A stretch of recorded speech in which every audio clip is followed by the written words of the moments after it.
আসসালামু আলাইকুম সুপ্রিয় শিক্ষার্থীবৃন্দ, আশা করি আপনারা সবাই ভালো আছেন। আজকে আমরা একটি প্রশ্ন আলোচনা করব। প্রশ্নটি খুবই ইম্পর্টেন্ট, 2022 সালে চলে আসছে, যে পরীক্ষণ নকশার বিভিন্ন ধাপগুলো আলোচনা করতে বলছে। ঠিক আছে, খুবই সহজ। তো এখন আমরা সলিউশন করব। তো দেখো, প্রথমে আলোচনা করবো পরীক্ষণ নকশা কি। এটা তোমাদের কয় বিভাগে চলে আসতে পারে এবং একটি ভালো পরীক্ষণের জন্য কি কি পদক্ষেপ বা ধাপ গ্রহণ করতে হয় সেটা। এখন প্রথমে আলোচনা করব পরীক্ষণের ডিজাইন বা নকশা। একই কথা, ডিজাইন বা নকশা কি, যে পরীক্ষণের এককগুলোকে বিভিন্ন দলে গুচ্ছে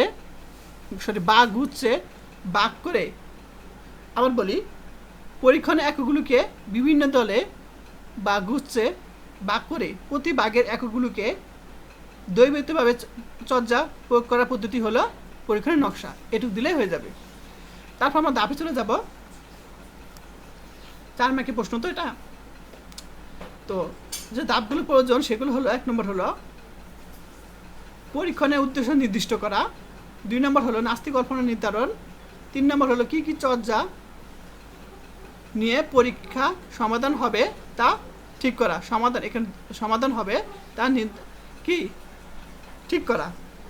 চর্যা কি এবং কোন ধরনের প্রভাব পরীক্ষা করা হবে তা নির্দিষ্ট করা। পরীক্ষণের একক ঠিক করা। এককের মধ্যে সমগুণ সম্পূর্ণ কোনো অংশ আছে কিনা তা পরীক্ষা নিরীক্ষা করে ঠিক করা। উপযুক্ত তথ্য বিশ্লেষণ পদ্ধতি অবলম্বন করা এবং তথ্য বিশ্লেষণ করে মন্তব্য করা। এটুকু দিলে তোমাদের কি হয়ে যাবে। ঠিক আছে, আচ্ছা। তো যারা এখন আমার ইউটিউব চ্যানেলটি সাবস্ক্রাইব করে নাই তারা অবশ্যই করে দিও, আরও বেশি বেশি ক্লাস পাওয়ার জন্য।